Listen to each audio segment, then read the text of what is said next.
कि मेरे पहले दौर में अपना वाजपेयी साहब आए, उसके बाद फिर मोदी साहब आए, बाकायदा ऐसे उन्होंने बोला है। और ख़ास तौर पे उन्होंने ये भी कहा कि मैं अगर कारगिल की बात करूं तो उस जंग को मैं समझता हूं कि वो ब्लंडर था। भाईचारे के साथ रहें, ठीक है ना। लड़ाई से ना कभी जंगें जीती गई हैं ना कुछ हुआ है, ठीक है ना। पीसफुल रहना चाहिए और पीसफुल में जो है ना वो सबसे बेहतर है। इसी में हमारे लिए और सबके लिए, पूरी दुनिया के लिए अमन यही है। ठीक है, और मैं इस बात से 100% एग्री करता हूँ और मेरा भी यही मैसेज है कि भाई हमें पीस की बात कर। लेकिन मैं इस बात पे 100% डिसएग्री करता हूँ। अच्छा, आप क्या कहते हैं, जंग हो? जब तक हम इंडिया के बराबर नहीं आएंगे, जब तक इंडिया को पता नहीं होगा कि ये भी एक कौम बन गए हैं, उस वक्त तक इंडिया हमें नहीं छोड़ेगा। बात से थोड़ा सा इधर से डिसएग्री इसलिए करूंगा, आपने बोला हमें इस लेवल पे आना चाहिए कि इंडिया घुटने टेके, मतलब हम अपने आप को बेहतरी की तरफ लेके जाएं, किसी दूसरे को घुटने टिकवाने का हमें जो शौक है शायद इसी वजह। अपना नवाज शरीफ साहब की इस बात पे 100% वो दुरुस्त कह रहे हैं।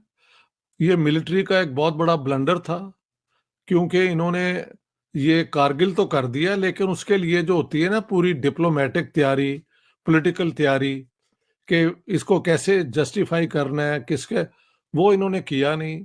ये कहा कि ये तो है ही मुजाहिदीन, या तो कहते हैं ना ये पाकिस्तान मिलिट्री ने ये किया है। व्हेन यू से कि हमने किए ही नहीं और लेकिन किया भी हो, तो उसमें आपकी पब्लिक स्टैंडिंग दुनिया में क्या होगी। और वो ऑपरेशन जो है वो अल्टीमेटली, ठीक है ना। ऐसे तो पॉसिबल ही नहीं है कि आप उधर भी लड़ाई करें इधर भी लड़ाई करें, ये ऐसा मुमकिन नहीं है। ठीक हो गया सर, आप इस पे क्या कहना चाहेंगे? सबसे पहले तो ये बताएं कि ये इन्होंने जो बात की उससे मैं एग्री करता हूँ कि भाई पीस के साथ टेबल टॉक के थ्रू रिलेशन बेहतर करके ही हम डेवलपमेंट की तरफ जा सकते हैं। मुझे बताएं, नवाज शरीफ साहब के हाथ में है वो रिलेशन बेहतर करें, या ये जिनके पास पावर है या किसी और के हाथ में? देखें, बात यह है कि भाई ने बात की है कि मिलजुल के चलना चाहिए। देखें, ये एक रियासत है, इसमें एक आइन है और मिलजुल के चलने का तरीका आइन ने हमें बताया हुआ है।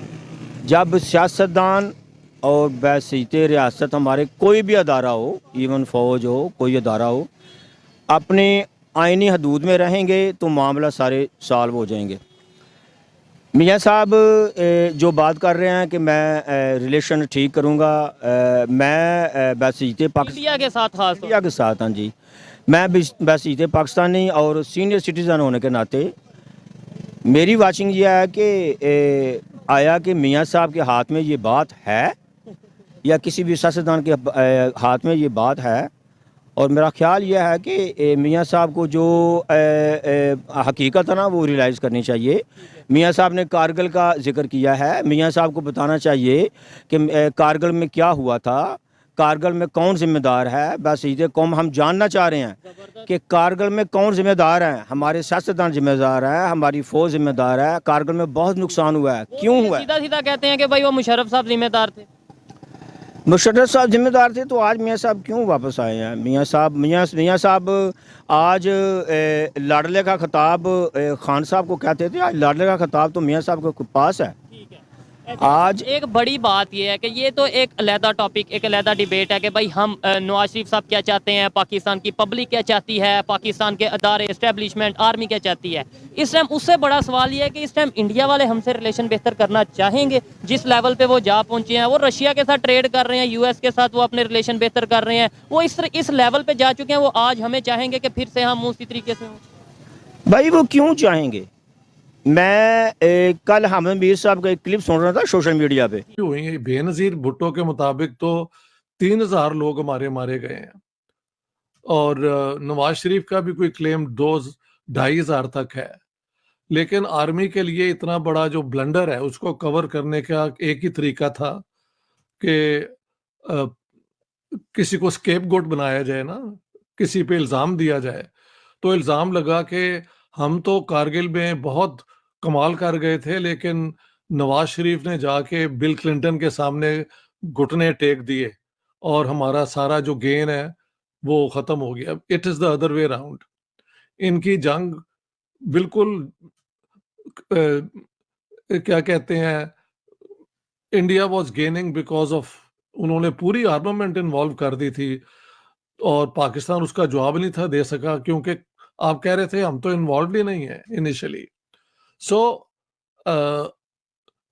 वहां से ये फिर बदला यही लिया गया कि इसको निकाल दिया जाए अपना मियाँ साहब को।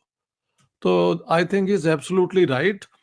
और मियाँ साहब राइट और रॉन्ग, उनकी लूट मार के केसेस जो हैं, I am not commenting on them.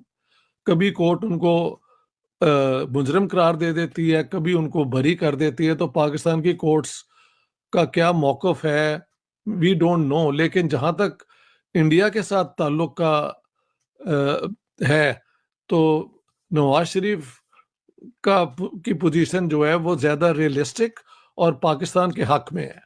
Ji, doctor साहब लेकिन ये जी, ये जी, जो अभी आपने बात कही कि जी, इंडिया से ताल्लुकात का, उन्होंने एक तो ये बात की, उन्होंने कहा कि वो कौन-सा प्राइम मिनिस्टर है कि जिसके दौर में इतना ज़्यादा काम हुआ, जिसमें उन्होंने कहा कि 2 प्राइम मिनिस्टर जो हैं इंडिया के, वो उन्हीं के दौर में आए, जिस पे उन्होंने मोदी साहब और वाजपेयी साहब की बात की कि देखिए वो लाहौर आए, जब वो जी, जी, मेरे वज़ारत-ए-उज़्मा के दौर में, और फिर उन्होंने ये जी, कहा, स्ट्रेस दिया इस बात पर कि ये जो है, ये नीड ऑफ टाइम है कि improve relations with India and other जी, नेबरिंग कंट्रीज़। तो सर ये बात तो अपनी जगह पर सही है, तो हमने भी कई मर्तबा बात की कि मोदी साहब जो हैं वो एक इस लगता है तरीके से आए, जैसे लगता है आम तौर पर देखिए ना, 2 ऐसे कंट्रीज़ हों और इस तरीके से कोई आए, तो ये तो एक बहुत बड़ी बात होती है, लेकिन हमने उसको भी गलत मानों में इस्तेमाल किया। तो अब जो ये कह रहे हैं, और वो उनका कहना ये है कि वो जब आएँगे तो इंडिया से और अफ़गानिस्तान से जो ताल्लुकात हैं वो बेहतर बनाएँगे। क्या आप समझते हैं कि वो ऐसा कर पाएँगे या अब उनको करने दिया जाएगा? अगर उन्होंने प्राइम मिनिस्टर बनना है और बन गए, तो फिर अगर ये नहीं करेंगे तो फिर उनका भी वही हाल होगा जो इनके भाई का हुआ है। They will have no credibility. बताएं कि आपके तीनों या दोनों साइड पे हमसायों के आप रिलेशन नहीं सही तो आप कैसे तरक्की करेंगे? ठीक है। और इसमें फिर कहीं ना कहीं ये भी सोचने वाली बात है कि उसका जिम्मेदार, मतलब एक से रिलेशन नहीं बेहतर तो समझ आती है कि शायद वो गलत होगा, 2 से नहीं बेहतर, 3 से नहीं बेहतर, ना हमारे इस टाइम अफगानिस्तान से, ना ईरान से, ना इंडिया से रिलेशन में, और इवन चाइना भी हमसे उस तरीके से अब खुश नहीं नजर आता। ये रियलिटी है, ठीक है ना? तो इसको मान लेना चाहिए कि हमें हमसायों से तल्लक बेहतर करने चाहिए और ये हमारे हक में बेहतर है। और इसके लिए हमें जो भी करना चाहिए, एस्टेब्लिशमेंट को, सियासतदानों को मिलके करना चाहिए, यही इसका हल है। आपको नहीं लगता फॉरेन पॉलिसी में रिफॉर्म्स लानी चाहिए, अपनी जो फॉरेन पॉलिसी है, स्ट्रेटजी को बदलना चाहिए, रिलेशन बेहतर, और खास तौर पे पब्लिक के माइंड में जो बिठा दिया गया वो दुश्मन, ये दुश्मन, वो दुश्मन, इसको भी अब social media, main stream media या फिर पाकिस्तान के जो पॉलिटिशियंस हैं उन्हें चाहिए कि इस नफरत को ख़त्म करें?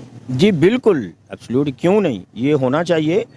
लेकिन देखिए ना, उसका कोई तरीका होता है। बसीते कौम, जब तक हम स्टैंड नहीं होंगे, हम अपनी इज्जत खुद नहीं करेंगे, हमारी कोई इज्जत नहीं करेगा।